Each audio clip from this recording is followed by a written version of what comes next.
Hey friends, thanks for taking time to listen in on a conversation Dick and I had with IndyCar performance engineer Malcolm Finch.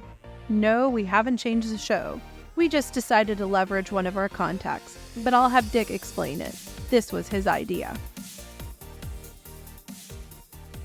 Okay, Dick, I am looking forward to this conversation that we're about to share with our audience, but I think it's really important, not only because you have a very personal connection to this person, but it might be a little confusing to our audience to understand why we're choosing to have this conversation on this podcast that is about Formula One. So I thought it would be great if you gave a little bit of context. Yeah, absolutely. To a certain degree, any kind of racing is going to have very similar elements because it all has to do with a car that's got 4 rubber tires that have a contact patch on a piece of asphalt. And so at the very, very highest level, there's a lot of different series that are actually a little bit more similar to one another than you might think. In this case, we're going to be speaking with Malcolm Finch, who is the performance engineer on Scott McLaughlin's car in the IndyCar series with Team Penske. Now, the thing that you need to understand as a person who's just starting to learn about motorsports is that outwardly, Indy cars and Formula One cars are very similar, and technically, there's a lot of similarities there as well. The main thing to remember is that the IndyCar has got a limited amount of technology, whereas with the Formula One car, it has a lot more latitude in terms of what they can do with aerodynamics and differentials and all that kind of fun stuff. And so the F1 car, of course, is just way more expensive to build and then operate over the course of a season. However, the IndyCar is an interesting beast in that just like a F1 car, it's got a V6 twin turbo engine with a hybrid setup, open wheels. It's got an aero screen instead of a halo. So, again, very much the driver protection deal. And the IndyCar also is a ground effect car, just like a Formula One car. And so the things that the engineers are having to deal with on an IndyCar are the same as what they would have to deal with on an F1 car. And so I think we'll get some very good insights into the setup of a ground effect car. And then I want to talk about strategy, which honestly, strategy is going to be the same in many instances from a Formula One car to an Indy car. The difference being is that Indy cars also have an added variable, not just tires, but refueling. And so there's a difference, and yet the idea behind the strategy is all the same. And then I want to talk a little bit about drivers because Malcolm has dealt with some very, very top drivers. And I think he's got some great perspectives, including some information about a guy who's very familiar to us. So we'll bring that out in the conversation. But I think that what he has to share with us in this podcast will actually be very, very much transferable over to Formula One. Fantastic. I am looking forward to the conversation. Dick, we've got another interview. I'm looking forward to this one. Me too, because I know there's some personal connection to our guest, let alone the valuable insight I think that this person's going to give. And now, I don't think it's appropriate for me to introduce this person, so I'm going to leave it to you. That's great. It's my honor to introduce Malcolm Finch, who is the performance engineer for the Penske IndyCar team. Now, that alone is cool enough. But the better part of this thing, in my mind, is the fact that Malcolm and I go way back. I actually ran and managed and helped his dad, Mike, when he was racing. Mike was an incredible driver in his own right. And so when Malcolm was born, I actually held Malcolm in my arms the first time when he was about a week old. And I've got pictures of him and my son, Derek, who's also been a guest on this show every now and then, at the racetrack when they were sort of like 2 or 3 years old. And they were quite the buds. And even today, even though they live a long way apart, when Malcolm and Derek get together, they pretty much just pick up where they left off, which is pretty awesome. So with all that said, Malcolm, welcome to our podcast. We're just thrilled to have you. Yes, thank you guys for having me. Absolutely. Kind of broke this conversation down into three pieces. Want to talk to you a little bit about strategy, since you were the guy that was helping with strategy when Simon Pagenaud won the Indy 500 a few years ago.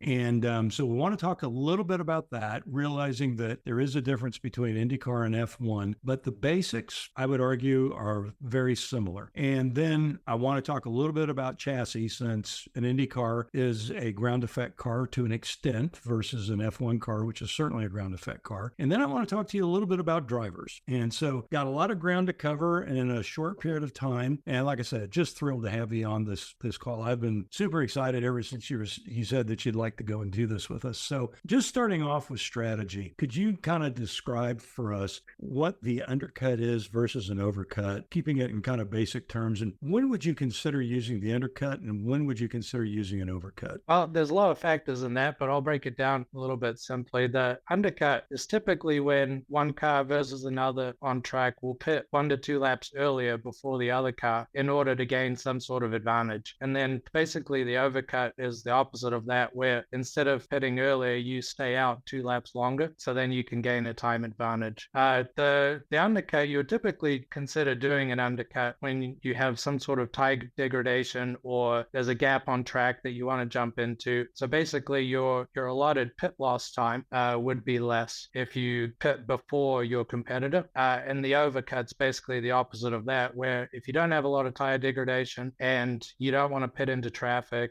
or there's something else that you want to be able to gain time, you might stay out on track for 1 to 2 laps, maybe even 5 laps longer than your competitor in order to come out ahead of them. I hope that's kind of simple enough. No, that's really good. Of course, it starts the gears turning in my head about the next question to ask. Originally, I was thinking, okay, so do you consider in your game planning before the race ever happens, do you typically plan to use the overcut or undercut, or is this something that you decide to do on the fly as the race progresses? A full course yellow comes out, or, again, as you were talking about, there's a gap in the track that, I'm going to spend 25 seconds on pit lane or whatever it is, and that would be perfect for me to come out and get some clean air. What would be some of those things that you would be thinking about? It's definitely, at least for us in IndyCar, it's definitely something that's premeditated going into a race. So we definitely have an idea based on tire degradation or fuel mileage or all of the other variables, what we may or may not want to do. But obviously during the race, things change. Like we might get into the race and sometimes the track will grip up a little bit. And then all of a sudden we have 2 types of tire in IndyCar. So one, the softer tire typically lasts a little bit less, but if the track grips up and we have a little bit and it lasts a little bit longer, then all of a sudden you're able to go longer. And then you might consider changing your plan a little bit and doing more of an overcut just because your tire degradation is less, so you're not losing as much time. Yeah, makes perfect sense. What's the most nerve-wracking part of your job as a strategist? I think for sure the most nerve-wracking for us is when a yellow flag comes out and you're, say, roughly mid-stint on an oval and you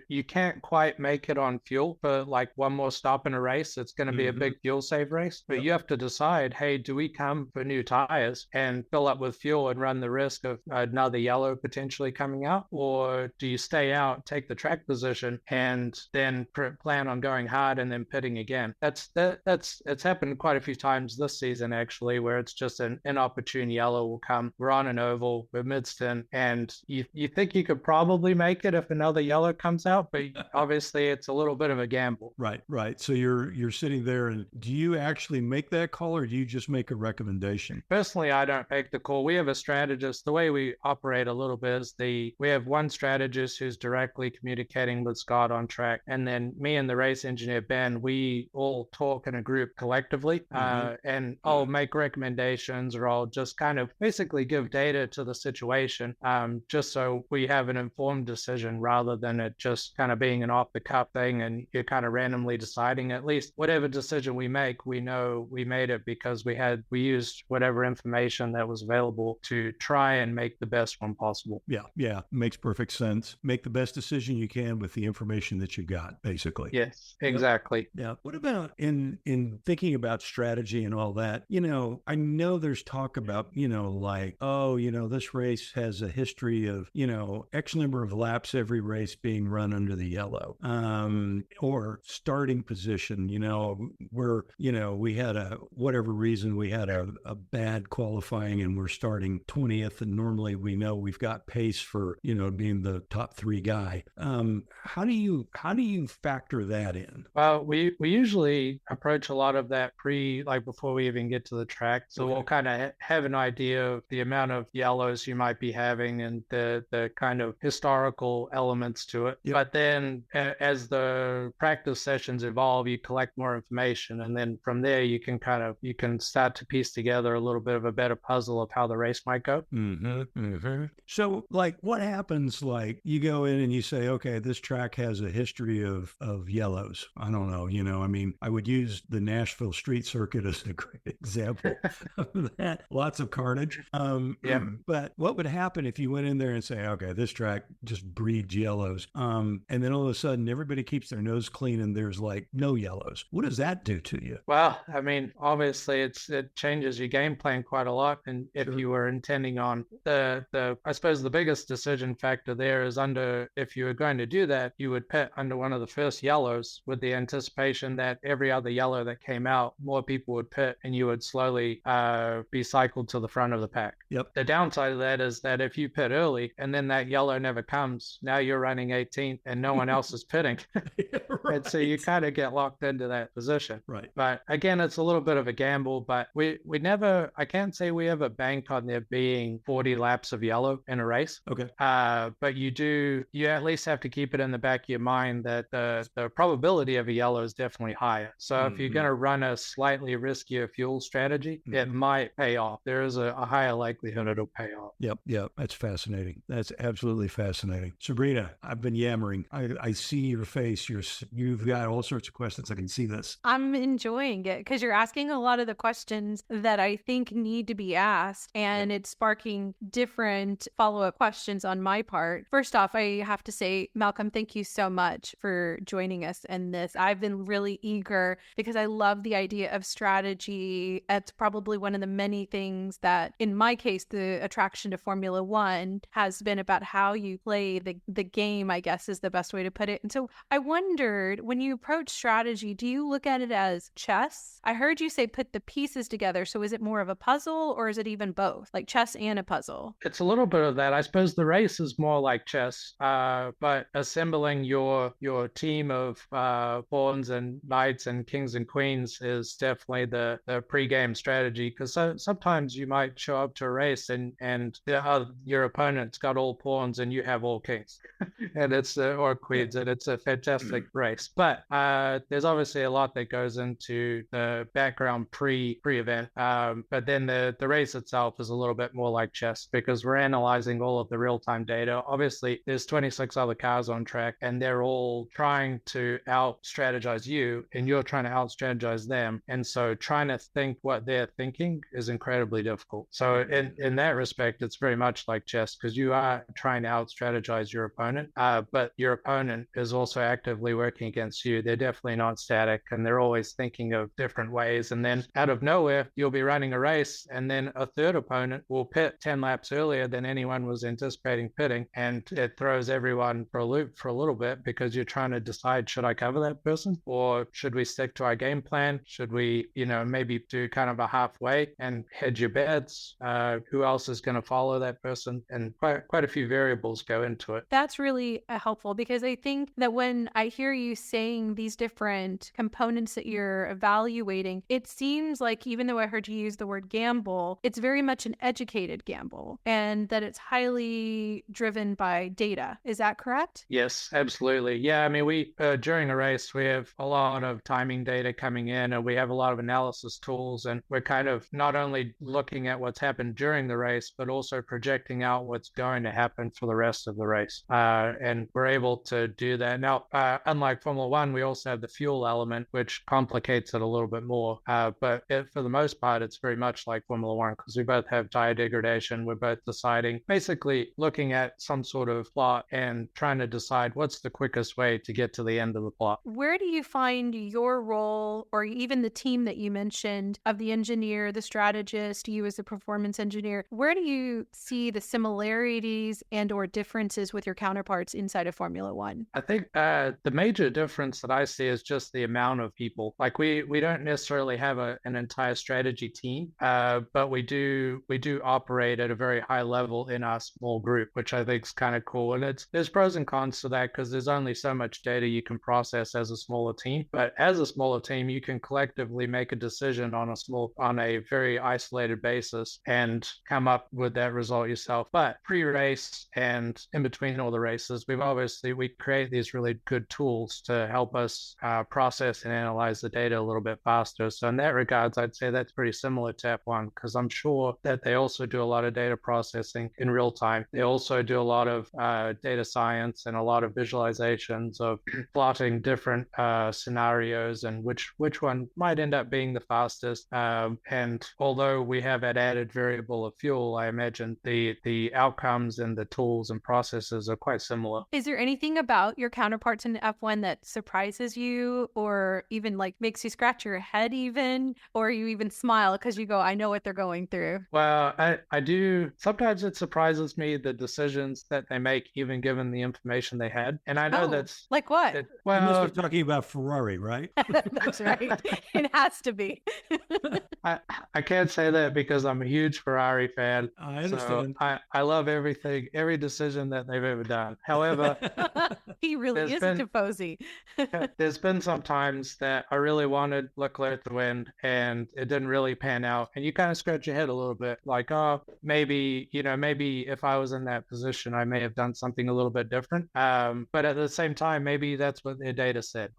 You never quite know because I know we've made bad decisions too. I've been a part of them, and trust me, making a bad decision on the pit wall and then having to watch it play out the rest of the race when you know you're not going to succeed, really, it's a pretty low moment.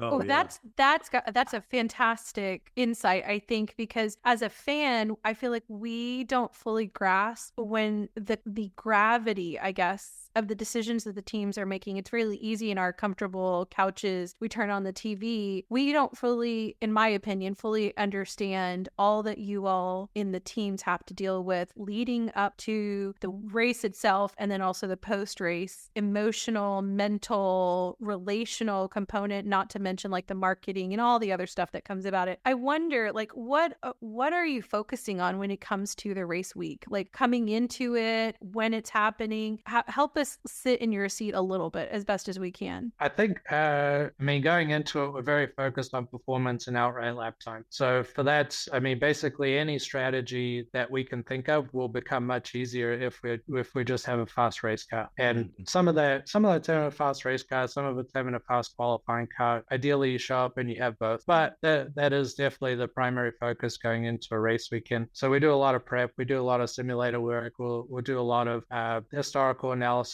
of what we've done in the past, what worked, any new changes that we're doing this year. Like this year, we had the hybrid introductions. We had a little bit of added weight. So we had to change, we basically approached every circuit a little bit differently because of the added weight. And so you're kind of going through this process of just making sure that when you show up with our limited practice time, that we have the best car and that we can really prioritize focusing on being fast and keeping our driver in the right headspace and then qualifying well and then eventually hopefully having a fast race car as well and being able to make our plan come to fruition. So this is where I'm going to show my ignorance of IndyCar because really my entrance into motorsport has been through the world of Formula One. So forgive me if this is a dumb question, okay? So I know that inside of Formula One, in-season development occurs. Does that happen as well inside of IndyCar? And if so, how does that affect your ongoing strategy decision-making? Because I would assume if it did, that as the car is changing and trying to get to a fast race car, your data has to constantly be updated and your strategy needs to be updated. It's not like you can start gaming it out for 7-8 races ahead if the car is going to start to see upgrades before. Do you see where my thinking is? Yeah, absolutely. That is one place where we differ a little bit from Formula One, where the magnitude of our upgrades is a lot lower. So we're primarily a spec car. Like a lot of the underwing components, all the aero components, they're all spec. And we get them from a single supplier, and basically that's what we have for the year. Sometimes when we go to certain tracks, they'll change the downforce level or something. And if they change that, then obviously that changes how we need to approach it. Like all of the short ovals this year, they changed the downforce level quite late in the year. So like last year at Iowa, we would have known what the aero package was going to do. And then we showed up at Iowa this year and they changed it a little bit. So we had to kind of adapt to that. But in terms of regular upgrades, we don't necessarily do, like we definitely do what Formula One does, where you have these major aero upgrades and all of a sudden you have a load more downforce and a lot less drag and your performance is increased by 10% or something. So definitely not that. There's very few, like dampers are open, springs, and a couple other little components are open. But for the most part, a lot of IndyCar is quite similar. But you have, a multitude of different options within this design space that you're allowed to use. So you're always kind of analyzing what your competitors are doing, whether it be running different roll centers or running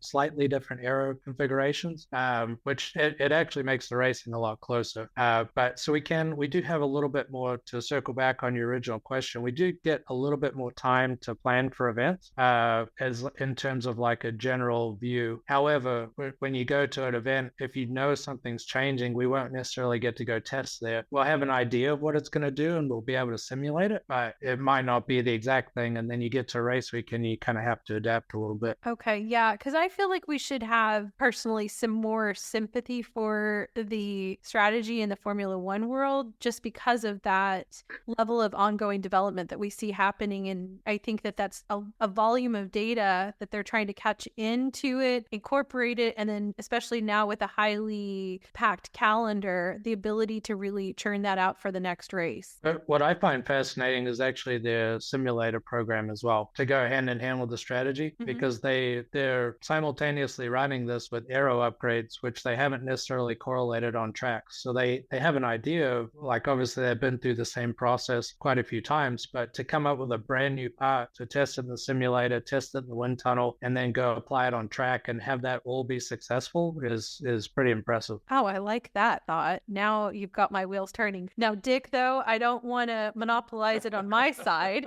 So if you want to take a question while I ponder what Malcolm just said. Well, gosh, there's so much to think about right here, because I can see us going down about 5 different rabbit holes really, really fast. So, Malcolm, when you finish up a session, it could be a practice session, could be quali, whatever, you definitely go through a debrief with your driver, or, well, really in your case, you'd be debriefing, I guess, all 3 of them at the same time. I'm assuming that you're trying to find what worked for each driver, see if there's like some common threads about what they feel like that they need from the car, and then how does that correlate with all the data that you're pulling off of the car. What happens if you have drivers that have markedly different driving styles? I mean, that was got to go, and I mean, you've really got to, I don't know, I mean, it just seems to me like you've really got to know your drivers and what they like, and then somehow come to some sort of consensus. You throw all these ideas in a mixing bowl and mix it up, and then come up with, this is what we're going to do to the dampers or whatever. How do you do that? Yeah, well, luckily we have 3 drivers and their driving styles are all different. So, but luckily they're all really fast. So that definitely helps. But no, we usually do a bit of a shared debrief. Like primarily I work with Scott, but we do, because we all sit in the same truck, we do a bit of a shared debrief, kind of like what you see the F1 guys doing, where they all sit down with the headsets on, and after a session they'll talk about how the session went. So we'll do a little bit of that. Sometimes for us, because the sessions are so close, it's quite short. It'll be like a little 20-minute thing, and then we kind of have to get on with deciding what we're going to do. But but me and the other performance engineers, we go in and we look at the data, and you kind of have an idea of what the other guy's driving styles are. Like if someone's running a stiffer spring package, or if someone's running a, a slightly different aero balance or whatever, that that might be really suited to their driving style. But for Scott, we might not want that, but we might nitpick a little bit and like take a couple of eggs out of their basket and try something else. Like we might try their damper setting, for instance, but we're going to keep our aero, we're going to keep our springs, and they might do the opposite of that, something like that. But yeah, our drivers in particular are quite different, but it's amazing because they have different driving styles, completely different car setups or aero packages or wherever it may be, and then they're within a couple hundredths of a second of each other. It's incredible. Yeah. So they make their speed in a different way, and yet they're all at the absolute limit, So here's a rabbit hole, but this is me being a fanboy. So you've got Newgarden, who's pretty much the guy on ovals right now, it seems like. You've got Scott, who just keeps growing and growing and growing. And then you have Will Power, who is the all-time leader in pole positions won. How different are their driving styles? I mean, does one prefer a car that is maybe a little understeery, whereas another one wants to, hanging out sideways, or what is that? Yeah, I mean, Scott's evolved a lot over the time too, because he wasn't really big into single-seater racing until he got in an IndyCar. So his setup's quite a lot different. He liked to do a little bit more of the V8 supercar style driving, a little bit less carrying momentum, a little bit more just kind of being a little bit more aggressive, which is kind of why he's so good on street circuits, where he can really manhandle the car around, doesn't really, like he's in total control of the vehicle. Joseph's obviously incredibly good at higher speed tracks, and then Will's fast pretty much everywhere. Yeah. But they all, it's interesting you analyze one corner, like you get an Indy road course, and the little inside section 7, 8, 9, 10, they all take completely different driving lines, but their sector time is thousandths of a second apart. But some of them, just because of driving style and setup, like Will be a little bit, he'll kind of back off in the middle of it and then get a good run out, and then Scott will kind of rush into the center of it and not such a good run out, but ultimately time-wise we're pretty much identical. Amazing. So I find that side of it quite fascinating. But there is, and their driving styles do change track to track as well. Like we'll go to different tracks, and although they do have somewhat of a normalized driving style for themselves, they will also, as good racing drivers do, will adapt if they need to do something a little bit better or a little bit differently. Yeah, adaptability is something that I hear about a lot, because you may get a car that suddenly is behaving poorly because of tire deg that's higher than you might expect, and the car's not playing nice, and so you've got to, as the driver, you're going to have to change your driving style, right? Or you're going to get your lunch eaten during that stint until you can get in and get a new set of tires on. Yeah, exactly. And sometimes it's difficult. I mean, sometimes your car, like at an oval, if you get stuck in a situation where your tire deg is outrageously high, and you just kind of have to hang on for 10 laps, and sometimes it's the most painful 10 laps of your life. Yeah. But you kind of learn, and then the next stint you do things to be preemptive about it. Like you might change your anti-roll bar position or something 10 laps earlier so that you can make your tires last a little bit longer. And that's where experience and feel for the car really comes in as a premium. Yeah, exactly. Yeah. Sabrina, did you have any other questions? I do, but I really want us to get to the ground effect section of this conversation. Okay. So here's what I'd ask, Malcolm. If you're cool with it, I'd love to have a follow-up conversation with you, actually on things like communication, how you all communicate, and like the mental aspect of racing, I think is such a fascinating component to understand, like how a team works, like the resilience that you have to have from race to race, and the highs and lows, if you're cool with that, because I could totally take us down that rabbit trail. Yeah, of course. Okay. All right. Well, then, Dick, keep going. Lead us into the ground effects era. Or no, cars, not era. Yeah. Ground effect cars. So let me just preface it by saying that I recognize that to a certain degree, the Indy car is a ground effect car, but because it's standard parts for the underwing and the various bits and pieces that go with the car, it's not going to be necessarily as sensitive as what we've seen with F1 cars, which are constantly trying to cram more and more downforce into the car. And what we're seeing now, from what I read, Malcolm, is that in Formula One, they've chased downforce for so long that now it's becoming not necessarily a good thing. The cars become kind of diabolical in some respects because as they go down a really, really long straightaway, obviously the faster a ground effect car goes, the closer it runs to the ground. And so it's making its most downforce at the end of the longest straightaway, basically. And then you may have a hairpin at the end of the corner or at the end of the straight. And you step on the brakes, the car raises up and poof, all the downforce is gone all of a sudden. So it seems to me that ride height control becomes a really, really big deal for any ground effect car that you're running. And so is this better controlled by the suspension, or is this more of an aerodynamic thing that maybe not everybody necessarily figures out for a particular track? I think it's definitely multi-element, and I would say it would be track dependent. For us, we're essentially trying to do the same thing, where we're trying to increase downforce as much as possible, but we're trying to reduce drag at the same time. Mm-hmm. So, and typically when you increase downforce, you do get an increase in drag, but you're just trying to find the most efficient combination of the two. Unlike Formula One, we don't quite have as much downforce as they do, so we've never really entered the whole porpoising era. Mm-hmm. We've never got to that situation. However, we do a lot of stuff where you're looking at heave control. So you're trying to basically control the pitch of the car as you go into a corner. So you could try and keep the platform a little bit more stable. And that way you don't necessarily shed all of the downforce. But the other positive to that is that you when your nose dives down like that, you actually get a large aero balance increase on your front. And that might not be desired for corner entry stability.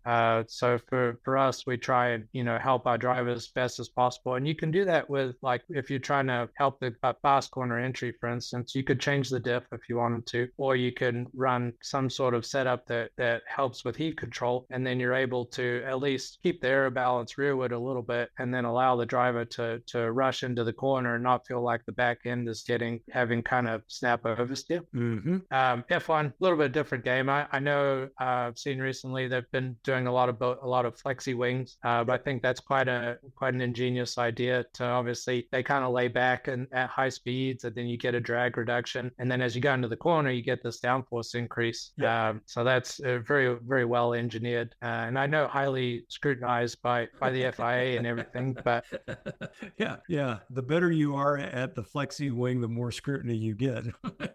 So a couple things. Number one, in what you were just describing, talk to us a little bit about heave. I mean, I understand it, but I don't think our listeners would necessarily understand that. So basically, heave is the vertical motion on one of the axles. So you would have or the entire car. Basically, it's just the if you would imagine just a car raising by an inch and then lowering by an inch. That's the heave motion, but with no other external constraints. And then of course the knock-on element of that is pitch, which you get under braking, which is the heave of the front axle downwards with the heave of the rear axle upwards. Yep. So I know, years and years ago that sometimes cars would use the third spring arrangement. Is that still used by you guys, or is that a thing of the past? Oh, yes.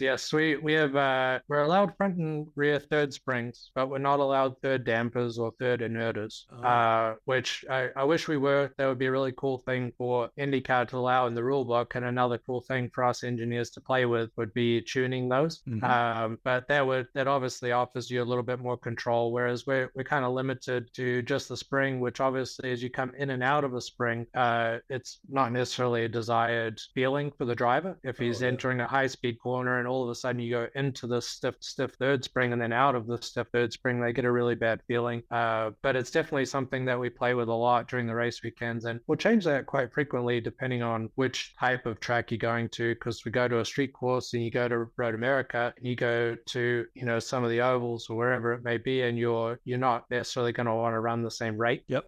So we do have have a little bit of freedom there to play with that. However, it's a little bit limited in the fact that we don't get to have a damper on there, which would definitely assist us with controlling that pitch moment. Yep. Yeah. An undampened spring, especially with the kind of race you guys run, I don't even want to think about it as a driver. Walk us through your considerations. I mean, one of the things you can say about IndyCar is they run a very diverse schedule of tracks, right? You've got super speedways, you got short ovals, you got street courses, which are typically pretty bumpy. And then, of course, you've got your Road Americas or your Barbers that are, the flowing, fast, purpose-built road courses. And so those require a very different set of considerations, I think, for setup. So just in general, what do you guys, tend to look at as you go from track to track? Well, I mean, we run a lot of simulations and things like that to try and optimize the setup for a given track. But primarily, it kind of starts with each track, or given its diversity, they set forth some sort of rules aero package that you're allowed to play with, which that at least gives us a box to start with. Yeah. So then we'll go from there and we'll say, hey, do we need all of that downforce? Do we not need all that downforce? Can we, obviously, you're trying to run the minimum amount of downforce possible to still be the fastest car, because it's going to allow you to have less drag, especially on ovals. But then you go to, street course, you'll typically run full downforce just because you need every little bit that you can get, because just so tracks are limited all the time, especially when you're running higher ride heights, just to clear all the bumps. Yep. But so there's a lot of variables that go in, and there's tracks that are similar, like street courses are usually pretty similar, but all the short ovals are different. All of the speedways, obviously, standalone event, that's quite different. And then the road courses are similar, but a little bit wider range of roll stiffnesses than you might take to a street course. One of the things that's always kind of fascinated me about these, about the difference in the circuits that you run on at Indianapolis, it seems like when you're running on the oval, the envelope in terms of your maximum and minimum speeds, that envelope is actually quite narrow compared to, say, even Road America, where that's a fast road course, but you still have some, fairly heavy braking zones where you're going, I don't know, 180 miles an hour, you're slowing down to 60 or something. I don't know. But what do you guys kind of see in terms of those minimum and maximum speeds in general? Well, for somewhere like Road America, I think the splits, it's like some of the corners about 70 miles an hour, and then we get up to, it's like 190, close to 200 sometimes. And then obviously Indy, depends a little bit if you're talking race or qualifying. But for qualifying, we obviously get a little bit extra boost. So we're going a little bit faster, but our average speed is about 234 miles an hour. So you're kind of in the 220-ish region to 242, that kind of mile an hour range. Wow. So Sabrina, just to put it in perspective, we're talking about guys doing, 242 miles an hour or thereabouts, and turning the steering wheel into the first turn or the third turn where they're seeing those kinds of speeds. And just really more than anything else, the drag of the front tires being turned pretty much is what they're counting on in qualifying, I think.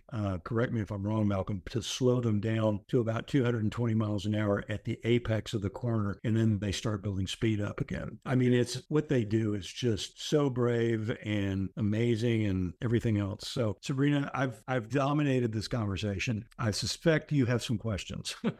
Well, I do actually have one follow-up to the question you posed earlier to Malcolm about the considerations and then also the speed envelope, following it from what you just said. Do you think that that's similar also to your counterparts in Formula One? Are those the same considerations that they're probably making? Oh, absolutely. I would think so. I mean, obviously our speed envelope at Indy is from min to max is quite small, and they're probably not that small, but obviously they go to these tracks like Monza is going to be quite different to Azerbaijan. It's quite different to Monaco. So they're definitely thinking about these same things, especially when they're picking aero configurations. I mean, you see pictures every week on F1 Technical that your different little floor updates for a certain track, and then they'll go to Barcelona and they'll have a different set of floor updates, and that's because that's their optimum kind of drag / downforce trade-off.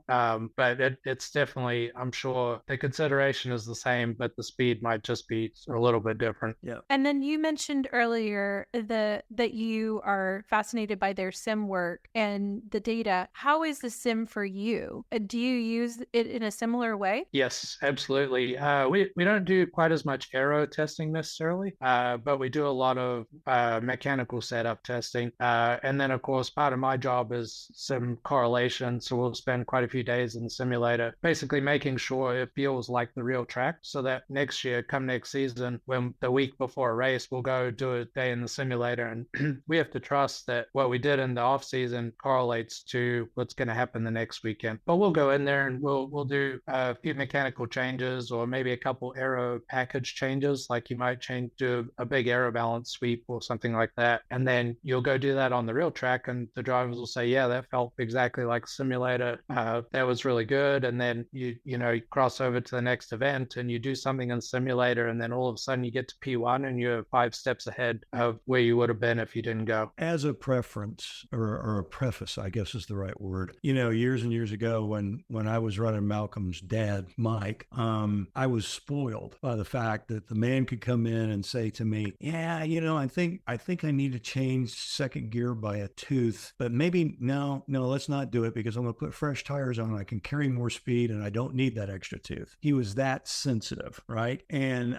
just a joy to work with. And then, Mike packed up the family, headed down to New Zealand, went back home for a few years. And so I lost a driver. And so I started working with a bunch of, what I would call gentleman drivers who they were like hands of stone, couldn't feel anything and had no idea what was going on in the car. And it was really, really difficult to debrief these guys. Whereas with Malcolm's dad, our debriefs would go on for quite some time before we would make a change. And so that's kind of what my range of knowledge is, Malcolm, in terms of what I've dealt with, at least somebody who was an exceptionally good driver. I'm really interested to hear your take. What do you think it is that separates the great drivers from the merely very good? Well, I think first and foremost, most of the drivers, they have some sort of natural talent that is quite amazing, but they nurture that natural talent with a lot of hard work and dedication to trying to be faster, trying to be better. But they do, like all of our guys, like you said, they give incredible feedback and we're able to sit there. But it's not like, although I said earlier, we do like a 20-minute debrief, the actual like continual debrief goes well into the night where like I'll be texting Scott, Ben will be texting Scott. We'll be kind of having like a conversation as we're sitting there in the hotel room going over all of the data and making sure that we didn't miss anything and any little thing to give us an advantage. But we'll just continually talk through the night. And that's to me what makes really great drivers, their dedication to trying to and desire to trying to be better and trying to go faster. And they're all at different levels. Like all three of our guys are at different technical levels. Like Scott looks at data. Will might not always look at data. And Scott will take his computer home and like actively do what we're doing kind of thing. But then we get to the next day and they're both at the same level of racing and they're both incredibly talented. And Simon Pagenaud was the same way. I mean, that's his dedication to studying the data, making sure he was on top of every little element. Comes down to pit stops, like leaving the box, launching. He wanted to make sure that every 10th of a second was accounted for. Wow. Well, and that paid off with your first Indy win. Yeah. Yep. It absolutely did. I mean, I saw all the work behind what we did for that. And we do the same thing every year pretty much, but it was just, it's always really nice when it comes out in terms of a victory. But so, Joseph Newgarden's won the 500 twice now, back to back, which is fairly rare. Other guys have done it, but it doesn't happen real often. I know you're on a different timing stand, but because it is same team, how do you and your teammates react? Scott didn't win, but your teammate did on something like that, because that's a huge deal. I mean, I'm still personally really happy for them because you kind of like all of the guys we work with, they're all my mates. We're all buddies. It's obviously you still want to beat them. Of course. I'm still really, yeah. I think like if you get past on the last lap of the Indy 500 and it's your teammate, you're still happy for them, but you're probably not full of joy. but you're definitely not mad at them, because especially if they were faster than you just, that's part of racing, right? You just kind of have to accept that and move on. And you just see, sometimes that's what you need to give you a little bit more drive for the next year or whatever it is, to try and succeed or push that a little bit harder. But it's incredibly difficult in our team because we all are quite competitive, and we're all very, very fast. And you kind of saw it a little bit this season where all of our drivers won races, and unfortunately we didn't win the championship, but we were all kind of in the running for it. So, and when you're always all in the top 5, you're obviously going to be a little bit feisty with each other. Yeah, and it shows every once in a while on the track, just as the guy watching the race on TV. So I can only imagine what it'd be like in real time. Sabrina, you had a question? I did, actually. I know I said we'll have to talk about this in a follow-up, but you've led to that area now. So I feel like I've got to definitely ask my question. So the first would be, when you said earlier that you will continue the debrief even late into the night and the next morning, it's an ongoing thing. How do you maintain that mental strength? And it's got to be, in some ways, if not maintained properly, pretty exhausting and grueling. You have to put some levels of parameters in order to be able to succeed through the whole season. I just wondered how you manage that. Yeah, I mean, for all of us, we so badly want to succeed that you don't really necessarily think about it as a bad thing. Like you kind of want the information. So it's like, if I'm looking at some data and I need to know why Scott tried this certain thing, I'll text him and he'll tell me, and then he'll say, why do you ask that? And I'll explain it. He'll be like, oh, that's a good idea, or that's a bad idea, or this kind of back and forwards flow of information. But then you build up this kind of historic database together of things that work, things that didn't work. And then we get to the end of the season and we're like, hey, back at Long Beach, we tried this, it didn't really work. This track's a little bit different though, so maybe that's going to work here. And so we'll kind of build off of that. But we also do, in terms of me, Scott, and Ben working together, we're also very close. Like we'll go play golf on the weekends and stuff like that. So you kind of foster a relationship that's not just built on racing. It's also just built on the human side of life. So you're actually really good buddies. So it makes it a lot easier when times are tough. You're able to assimilate a little bit better, and when to give each other space, and you're able to, for me and Ben, we're able to get Scott back into a good headspace, and really focus on that, the mental element of it, making sure that he's like, we know what makes him tick. We know going into a race what's going to put him in a good mindset, and then obviously he executes a lot better when he's in that mindset. So that's kind of what we work on, at least through a race weekend and then through a season. And then in the off season here, we'll do more fun things, like we'll go get together as a team and that kind of stuff. And that definitely it helps nurture that relationship, so that when you're up at midnight in Indy messaging each other because we're trying to get a little bit faster, it definitely makes that side of it a little bit easier. As you shared that, it made me think of the film Apollo 13 and the original crew, and how well they were connected with one another. They were able to anticipate, like as it was shown in the film. And when they had the unexpected person come in, how that also affected their dynamic, but they were able still, because they were such a good team, to work through that. So it sounds like it's a human component, but also an intentionality to build that team dynamic and realizing that you're still all on the same goal. And then I wondered, when you talked about, other people, the other competitors, and you said it was feisty, and it seems like, listening to you, that even if another driver in the team is winning, you're still enjoying it because it's for your team. You would wish that it was for yourself, and I'm not for you, but for your driver, but that you still are excited by that win for you all as a collective. Yeah, absolutely. For instance, the last lap of the Indy 500 this year, when Joseph was going to go pass around the outside going into turn 3, my heart was racing.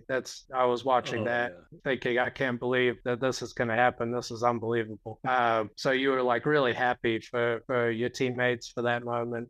And like as a whole, our team, which is something that's a little bit different to Formula One, like we only have kind of 50 key people on the IndyCar team, and it's kind of a total team size of about 70, including all the marketing, PR, and everything. So in reality, we're quite a small team for 3 cars. So you kind of know everyone, and you're super happy for everyone when you know they're on that car, and you know what it's like to win too. So you kind of that feeling, and it's really cool for them, and you get to kind of share that a little bit with them. I was gonna say sometimes when bad things happen, it's a little bit of the opposite of that, where you're a little bit upset, but you kind of all get over it together too, because you have to, because you have a job to do. Like you have to go and kind of forget about that side and go succeed at what you're doing. And that circles back to what we were going about before, where me, Ben, and Scott, we could talk to each other and get ourselves back in that mindset of, hey, let's focus on us. Let's just concentrate on us. If we didn't have a good qualifying or something like that, but our 2 teammates are on the front row, for instance, and we're like, hey, let's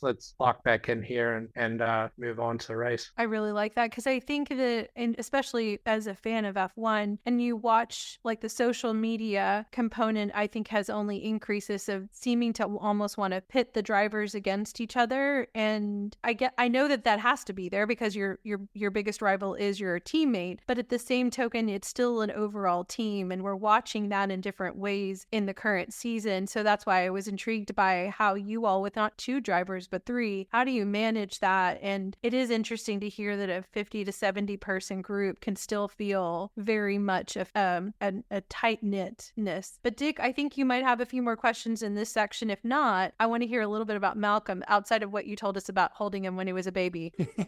So really just a final question, and this is not one that I threw out there because I just thought about it. Did I hear correctly that years ago you were engineering in the Formula Pacific, or the Formula Toyota series maybe, in New Zealand, and you had as one of the drivers was none other than Lando Norris, and you had commented to your dad, oh yeah, this guy is something special. Is that true? Oh yeah, that's absolutely true. I mean, he was really special when he showed up. But he came, so I did 2 seasons in the Toyota Racing Series over in New Zealand, just as an engineer. And we had Lance Stroll, Guan Yu Zhao, we had Lando Norris, Nikita Mazepin, Santino Ferrucci, and who else? Marcus Armstrong wasn't in there. There was a couple of other really big names. But at the time, I was thinking, man, these are really fast, young, upcoming drivers. They were all in F3 or F2. But I had no idea that they were all going to go on to be in Formula One. Except when Lando, he just seemed special. Like he was very quick. He was very consistent. Didn't crash. Like he was definitely. I felt like a little bit of a step above some of the other guys. And but yeah, I remember talking to my dad about that and thinking you should watch this guy because I think he's going to do quite well. Yeah, I think that's just so cool. And what's interesting, Malcolm, is I'm friends with a fellow named Martin Stone, who was Lando's tuner when Lando was racing karts, and he won a world karting championship with Lando. And so I think it's funny that, it seems to be like I'm living the life of 6 degrees of separation from Lando. So anyway, all right, enough of that silliness. Sabrina, I'm going to hand it back to you. So then here's what I'd love to hear. We heard about your initial connection into motorsport because of your dad. I'd love to hear how you made your way to IndyCar, because I'm hearing your story was in New Zealand. I know that before we got on to the recording, you and I were sharing that you've had other travels, but how did you end up in IndyCar in the United States? Well, I was working over in New Zealand. I'll start with, I was in university in New Zealand, and throughout my university, I was working with a team called International Motorsport. We were running GT3 cars, V8 Super Touros, pretty much anything that anyone wanted to race. And we were quite successful. And then I graduated there and I worked at IMSA for another year. And then I thought, well, it'd be kind of nice to expand a little bit, maybe go to V8 Supercars in Australia, or maybe go back to the States and do something. And one day I did an interview and got a call to go join Speed Source in Florida doing some IMSA racing. So I did that for about 9 months. And then unfortunately that team decided to shut its doors. And it happened to be at a really opportune time that Team Penske was hiring hiring for the IndyCar side, which it was a little bit unusual because they're kind of hiring it was like the August, September region of the year, but they were gearing up to have their IMSA program as well. So they were trying to intake like some sort of influx of engineers. And I happened to luck into getting a job at Penske on the IndyCar side from that. And ended up, I've been there for 7 years now. Wow, that's wonderful. So I wanted to also throw some what I would call motorsport hot topics at you. You have the ability to say, no, I don't want to answer these if you feel like it's going to get you in any kind of hot water.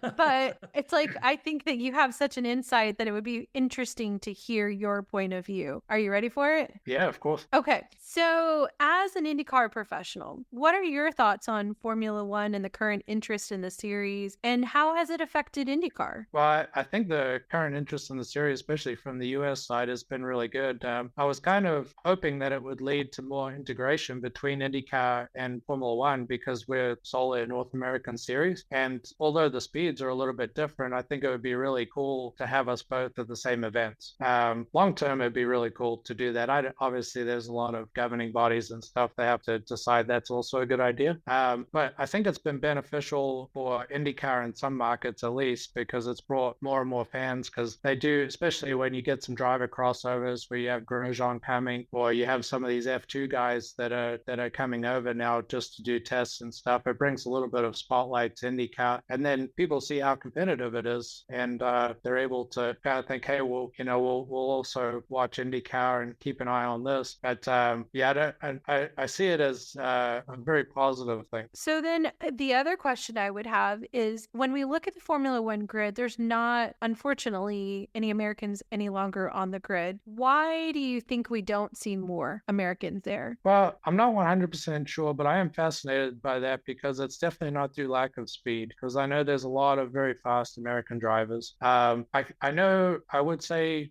probably one of the biggest hurdles they face is the financial requirements to go over to Europe and to do so many of the ladder to F1 racing series. And then, of course, you get open up to different avenues like NASCAR or IndyCar over in the US or IMSA, and you end up kind of going that route because it's a little bit, the barrier to entry is a little bit less. But I would like to see more of that, especially with the American, the kind of renewed fan aspect and the love of Formula One, and now the 3 races that we have. I think it would be really cool to see another Formula One driver in there, but I don't know that it's 100% financial, but I would think there was a large financial aspect into getting someone over there and getting the spotlight they needed to become a really good or a really infamous F1 driver. Dick, you want to jump in there? Have any follow-ups to those before I ask my final question in the hot topics? Well, I think it's interesting because let's take Joseph Newgarden for a second. He had a pretty decent career going in Europe, and he ran out of money, and so he came back to the States, and here he is. I mean, he didn't do Formula One, but it hasn't been too bad for old Joseph either.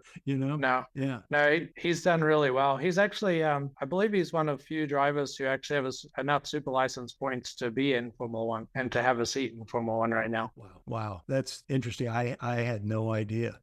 But now, if I understand, obviously Scott, he was a supercars guy, really didn't do much single-seater stuff. But Will, he did some stuff in Europe too. I want to say he did Formula 3 anyway. He did, yeah. He did the European ladder for a little bit. Obviously coming from Australia, doing Formula Ford and some other lower formulas there as well. But then he ended up coming over to the States, and it was similar deal for him, I believe, where he was kind of looking for a single-seater ride, and it was really hard to find one. And I suppose a little bit of the European thing is there's so many drivers trying to get in so few seats too. Right. And you just have so many talented people, and all it takes is, 1 or 2 people to really like you, and they kind of push you up the ladder a little bit further, whether it's a team owner or whatever it is. Yep.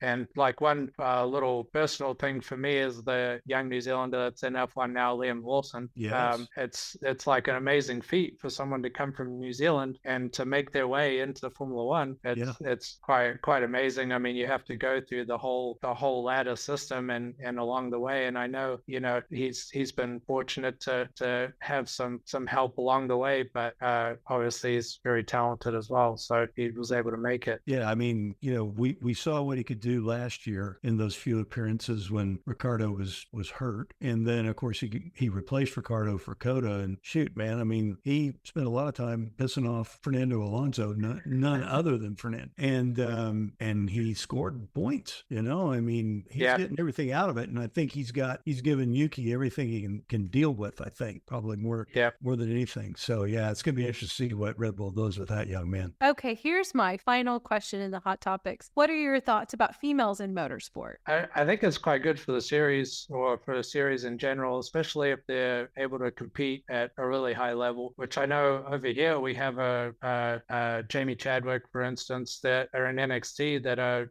incredibly good, like very, very talented, and are not only just winning in women's motorsport series, but they're winning at the top level. And like she was consistently qualifying up near the front and winning races, and I mean it's really cool to see. Yeah. Okay, go ahead. Sorry. I was just going to say, at the end of the day, it's kind of funny, Malcolm. You know, you go to the kart tracks, and I've noticed that there's a lot more girls racing karts, and you know, you can always pick out who the kids are. Forget gender for a second. You can always pick out the kids who are on it, right? I mean, when they pull the helmet on, it doesn't really matter. And I find it fascinating to, whether it's boys or girls, the ones that are really, really on it, they're the ones that are right there next to dad, throwing wrenches at the cart, doing whatever it takes. And they're the ones inevitably who are the fast ones. And the ones that are out, you know, throwing soccer balls back and forth or riding their scooters up and down in the paddock, they're not the quick ones. It's amazing how it is. And it's just sort of like innate for these kids. And so, you know, I do think that there are some situations where the physicality of a particular car could be a hindrance to a female, because they don't necessarily have the strength that a male has, but that doesn't necessarily mean they can't get it done, you know, but it's going to be more difficult. It's going to be more difficult for them. For sure. That is one area where IndyCar is a little bit more difficult because we don't have power steering. Yep. So it's incredibly physical for these guys to drive. Yep. Incredibly physical, especially like we've gone to a couple of tracks this year that have been repaved, and like repaved Laguna, where we're 3.5 seconds quicker a lap, is an incredibly intense track to drive. Oh yeah. So in your conversations with some of your drivers, when we start talking about shifter karts, I've had some guys who should know, who've driven Indy cars, say that the shifter kart from a physicality standpoint is probably the closest thing that you can find to an Indy car. Is that what you're hearing, or what do you? Well, that's what I feel when I drive mine. Yes. Oh yes. Yeah, that's a whole nother podcast, right? But yeah, a lot of the guys, because I live quite close to GoPro or Trackhouse Motorplex, where a lot of the Cup drivers and some of the IndyCar drivers will go train, and a lot of them say it's actually a little bit more physical, which is why it's quite good training. Obviously, it's physical in a slightly different way, but it's a handful, as you know as well. Oh, yeah. But yeah, a lot of them, quite a few drivers will use either a shifter kart or some sort of tag car like an X30 just to practice it, just because it's really good practice to keep your body race fit. Yeah. You can work in the gym all you want, and that's great, but there's nothing like actually going out and doing it. Yeah. I always like to book a session the week before the Charlotte Roval race, because you go out to the track and it's basically the entire NASCAR field. They're all out there in shifter karts. That would be awesome. That would be so awesome. I need to make a run out there and just hang out with you guys one weekend when you know you're going to be racing. That would be brilliant. Love it. It's a good time. Yeah, I'll bet. All right. I'm out of questions for now, Sabrina. Well, I like how you said for now, because we have you on record, Malcolm, even though I started asking some of those questions. I definitely want to pick your brain on things like team communication and team dynamics and strategy even more, because you've given us so much to consider. And I imagine people who are listening that they will also have questions. And so we'd love to follow up with you. Is that still good? Yeah, of course. Love to. Awesome. Okay. Well, Dick is going to have to figure out when your schedule allows you so we can figure out when you can speak with us again. But we really do wish you all the best success as a team, you as an individual, and can't tell you thank you enough for helping us understand a lot more about the world of motorsport and your seat as a professional in there. Yeah, no problem. Thank you guys for having me. So much fun. All right, Dick. So we just finished our conversation with Malcolm. I don't know about you. Actually, I kind of do think I do know. You enjoyed it just as much, probably even more than I did. And Agreed. right? I could have, as I said during the conversation, I could have kept talking to him, and hopefully we can do that part 2. But what I wanted to do as a way to close out this episode conversation, whatever the podcasting lingo is, I wanted to have you connect some of the dots that might not have been obvious and that I think both of us know would have probably taken us into a whole different layers of rabbit holes that both of us were trying to be very cognizant of. So I wanted to give you back the time to really just connect that for me and the audience. Yeah, absolutely. So first of all, I thought his comments around strategy were fascinating. The undercut, the overcut, just the fact that they do their pre-race planning and where might they use the overcut, where might they use the undercut, and yet at the same time, at the end of the day, they're actually trying to get a read on what their opposition is doing up and down pit road. And they may very well go with, a change in their strategy for that very reason. Really awesome. So I thought that was fascinating. I thought it was interesting to hear what Malcolm had to say about heave, because that's exactly the areas that are really causing problems for the F1 drivers and the engineers. So interesting that they are again dealing with very much the same problems, and how they go about solving it, I thought was just absolutely fascinating. And then last but not least, talking about his drivers and how all of them have different driving styles, and yet they still get almost exactly the same kind of speed out of the cars. It really translates nicely over to somebody like thinking about Max, who likes a car that oversteers into a corner, versus somebody like Lewis Hamilton or Fernando, who like a car to be pushing into a corner. And yet they're all really, really quick. So I thought it was really interesting to be able to draw those parallels and to see that in many respects, while they run on different tracks, and certainly Formula One is bigger and more glamorous and all that kind of good stuff, you know what? They're still dealing with the same exact stuff, really, on the IndyCar side. So I thought it was a great conversation, and I'm glad that Malcolm volunteered to come back and go for round 2, which I think is going to wind up being more questions from you than me this time. You have definitely said the truth. I had so many more that I just restrained myself. But I will say one thing that I want to make sure that I highlight for our audience is that you guys, you as in you and Malcolm, highlighted the dampers as a technical component. And I wrote it in my notes to make sure that people who haven't already take time to listen to your F1 Tech Talk about dampers, shock absorbers, as well as really the aero conversation and really all of our series on the Tech Talk. But that I was very grateful that I'd heard that, so that way I didn't feel completely lost as the non-technical person, as the two of you were talking about those different elements. Plus, really, I think your Aero 101 was super helpful in understanding better ground effect, which we also did an episode on ground effect as well. So I just wanted to plug all those earlier episodes and say that I think also it was really great that Malcolm came now after you had done so many of those sessions with us, which felt kind of like when you're in college, you have a number of lectures and then maybe the professor gives you a case study.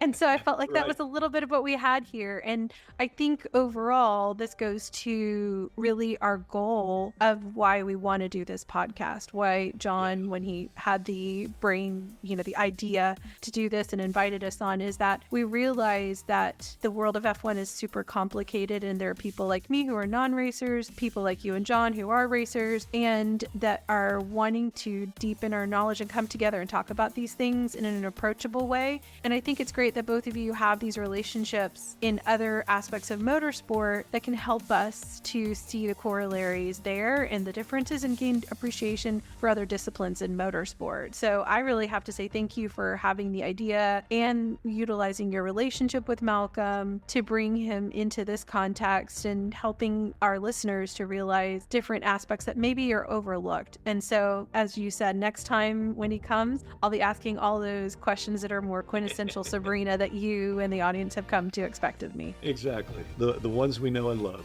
Thank you. Well, okay. So on that note, I look forward to our next conversation, Dick. Absolutely. Me too. Okay, friends, what did you think of our conversation? Drop me a line via email, Sabrina at 2guysagirlandf1.com. Can you help us out? If you haven't already, please take a moment to follow us and give us 5 stars on your favorite podcast app, as well as share this episode with other F1 fans. We know our growth is because of you, and the guys and I thank you. And with that, let me say, we'll keep talking and you can keep listening in, because we're just 2 guys, a girl, and F1. For John, Dick, and me, Sabrina, thanks for listening.